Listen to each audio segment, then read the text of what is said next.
बोलो जय गुरुदेव।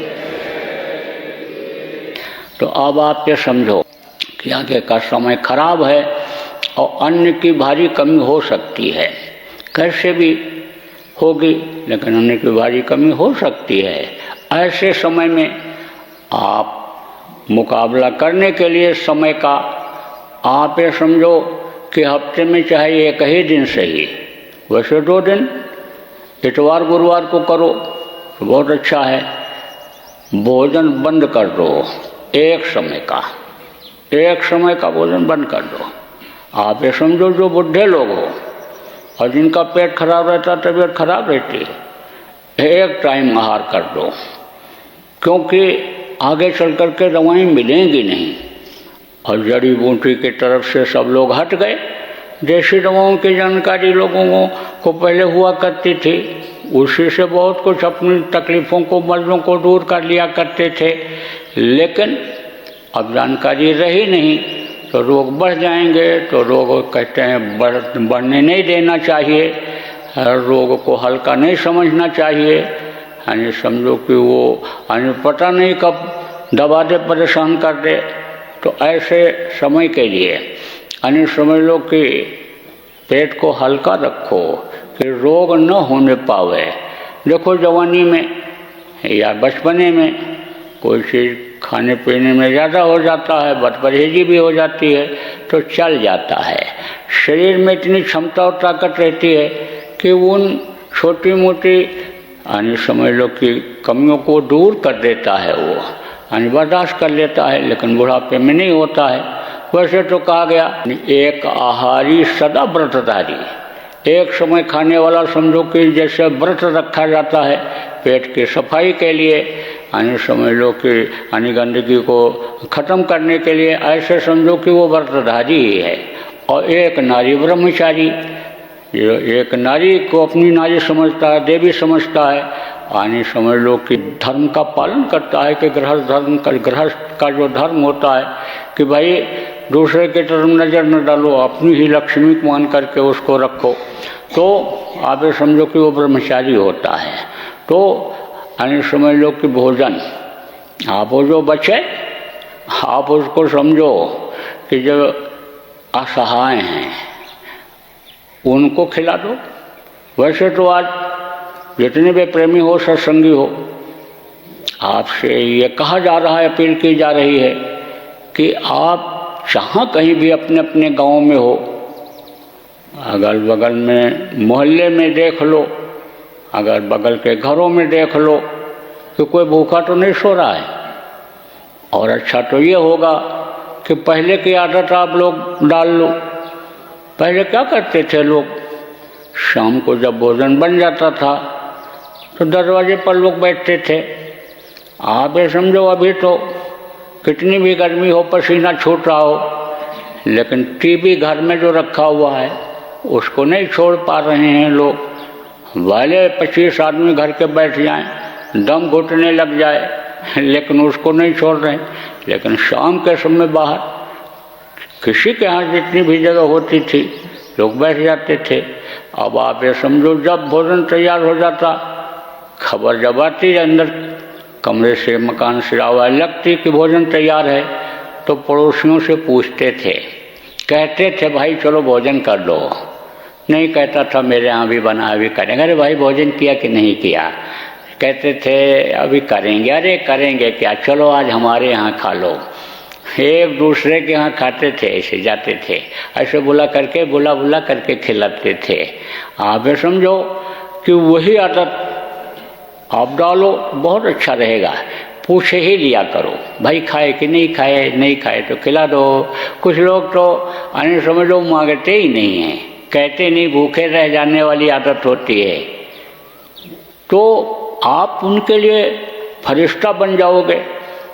आप ये समझो जैसे कहा गया कि वो बैठे भोजन दे मुरारी, वो दे देता है जिसको उसके ऊपर, मालिक के ऊपर विश्वास होता है। किसी न किसी को प्रेरणा दे देता है, वो पहुंचा देता है। तो आप उसके लिए तो फरिश्ता बन जाओगे।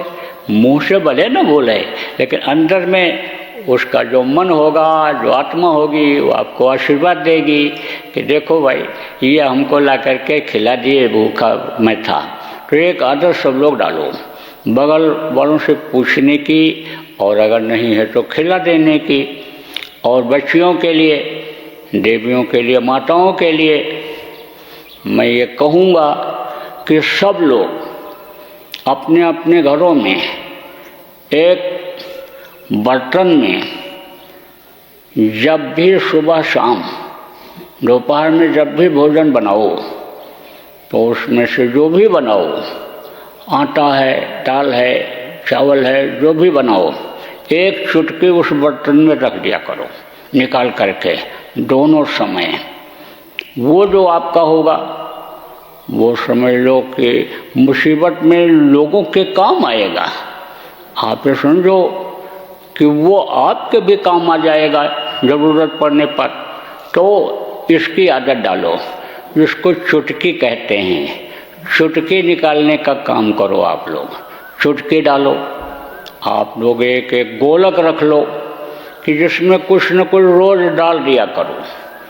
आप ये समझो जो बच जाए अच्छे काम में लग जाएगा। भूखे को रोटी खिलाने, प्यासे को पानी पिलाने में लग जाएगा, अनिम गरीबों की मदद करने में लग जाएगा। आप ये समझो जो बच जाएगा, आप ये समझो मुसीबत में आपके भी काम आ जाएगा। तो आपके सामने ये जो समस्याएं आ जाती हैं, समझ लो कि उसमें आपको राहत मिल जाएगी। एक व्यापारी, समझो कि व्यापारी के यहाँ मैं सत्संग के लिए गया हुआ था, ठहरा हुआ था। तो मेरी ये आदत थी कि मैं जिसके पास बैठता था उससे कुछ न कुछ जानकारी लेता था। साधक के पास बैठता साधना की बात करता था, अधिकारी के पास बैठता तो नियम कानून के बारे में बात करता, व्यापारी के पास बैठता था तो व्यापार से संबंधित जानकारी लेता था। तो उनसे मैंने पूछा, उम्र में बड़े थे, बहुत पहले की बात है, गुरु महाराज ने भेजा था हमको सत्संग करने के लिए। सत्संग करके जब लौटा था तो बैठा हुआ था, तो मैंने उनसे पूछा कि आपने इस कारोबार को कैसे बढ़ाया। पूछा आप कहाँ के हो, तो बताया दूसरी जगह के हैं। तो यहाँ कैसे आए? बोले यहाँ तो हम ऐसे बह करके चले आए। कर बह करके अपनी भाषा में कहा, बह करके यानी ऐसे भटक करके चले आए और यहीं पर तब से रह गए। तो हमने कहा तो आपने बड़ा संघर्ष किया होगा अपने जीवन में। बोले संघर्ष ही तो किया, अब भी तो कर ही रहा हूँ वहाँ से। तो हमने कहा आप तो संघर्ष कर रहे हो। अरे बोले भाई गुरु महाराज के मिलने के बाद अब तो पता चला कि जितना बढ़ाओ उतना ही यानी परेशानी।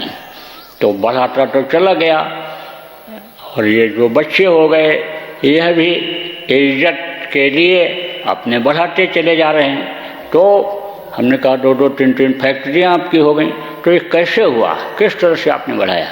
तो बोले मैंने एक सिद्धांत बना लिया कि जो भी मुनाफा हो, कितना भी जरूरी काम क्यों न हो, लेकिन आधा ही खर्च करो और आधा बचाओ।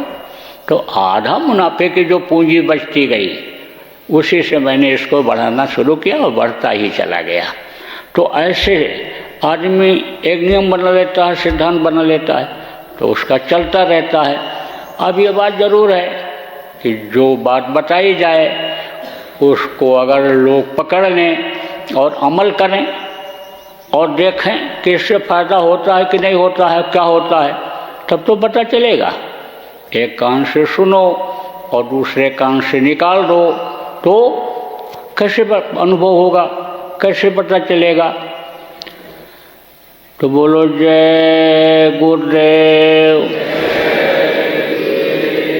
और शाम को भी आपका ध्यान भजन का कार्यक्रम होगा, शाम को भी कुछ सुना देंगे। तो बोलो जय गुरुदेव, जय गुरुदेव, जय गुरुदेव, जय गुरुदेव, जय गुरुदेव, जय जय गुरुदेव।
जय गुरुदेव।